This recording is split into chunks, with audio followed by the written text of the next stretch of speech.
What's up, guys? And welcome back to my channel. It is Fancy. Welcome if this is your first time here.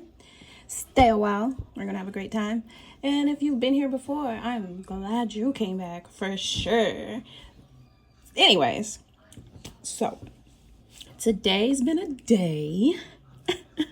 It's actually been a crazy week, in fact.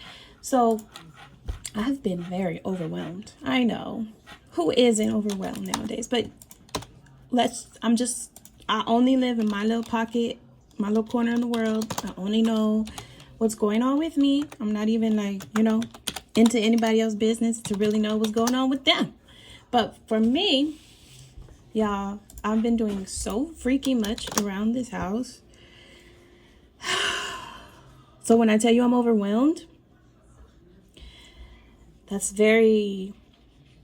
downplaying it a whole lot, okay? Because I'm doing school all day. I'm working my full-time job.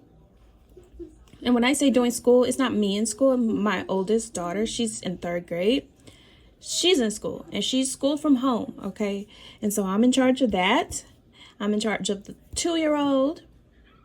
I'm in charge of working my full-time job, hitting my production and making sure I get all that right. I like to be in a clean environment, so I'm consistently cleaning and vacuuming. Like I vacuum like 5 times a freaking day. I'm always plugging up that vacuum, unplugging that vacuum, plugging up that vacuum, unplugging that vacuum.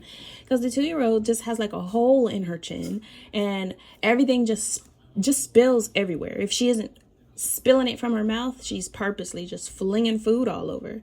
So we're working on that. But I had such a touching moment today with my oldest daughter. And it came at a needed moment. Like I needed to hear what she had to say to me. But as I was doing all the things, okay, that I just listed off on my lunch break,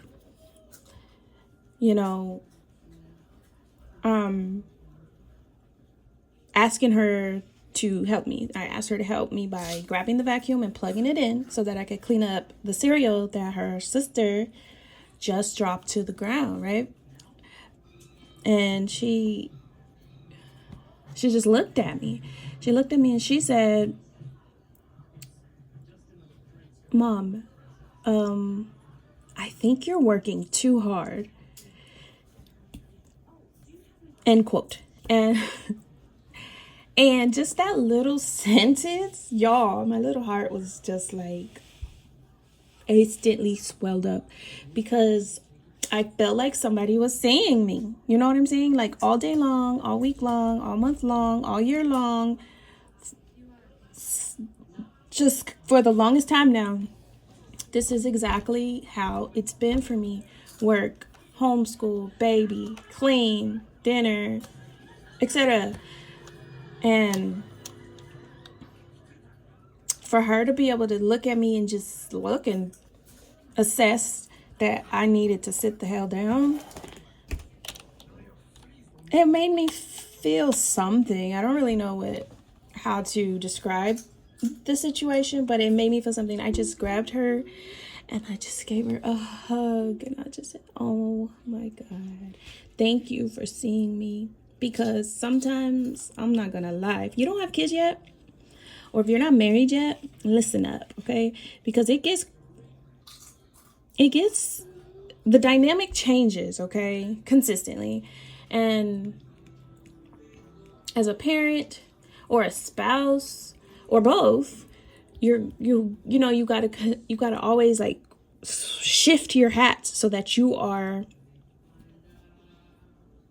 covering what needs to be covered. You know what I'm trying to say? And within a household, those tasks that are, they're never delegated. You just pick them up and do them because not everybody helps out. I know there's some households out there where clean up, everybody do your share, but that's not how it works up in this mug. I gotta be like the freaking manager, like, and I gotta be like, "Hey, take this, do this. Move this here, move that there." And I know it looks like I'm bossing everybody around and I'm just telling them to do all these things, but that's not the case. Really, what's happening is I'm having to be in charge of everything. I'm having to consider everything. I'm having to look at everything, and I'm having to make sure all the T's are crossed and all the I's are dotted. And I'm having to make sure, it just gets a lot. It gets very overwhelming, right? And so to have my 8-year-old daughter look at me and see that, it hurt my feelings a little bit, because I was wondering, like, okay, so she sees me doing all this stuff. What example am I setting? Am I showing her that as a wife and as a mom, you're supposed to be doing everything? Don't rely on whoever your spouse or your partner is to help you. You do it, you do it, you do it. I don't want to push that narrative to her. I don't want that in her brain so that she's digesting. I don't want her to equate being married with work. It is work, right?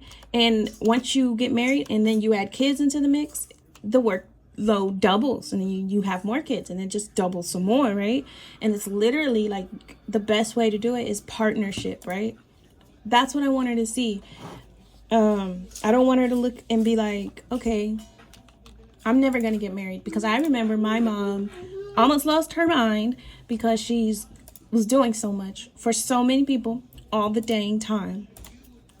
I really want her to have a good outlook on marriage, or at least an honest outlook on marriage, so that she can spot certain qualities in people and she can avoid them, And so, anyways, without getting any deeper, she just made my little heart swell up, because you just get lost in the sauce sometimes. Like, show me a mom who doesn't have kids under 10, okay, that isn't just from time to time running around doing everything for everybody except herself. You're not going to hardly find it. You know what I'm saying? And you know what really pisses me off? Those red pill guys, they really piss me off. We'll talk about that at a later date, though. My break is over, y'all. I got to clock back in, so I'll talk to y'all later. Bye.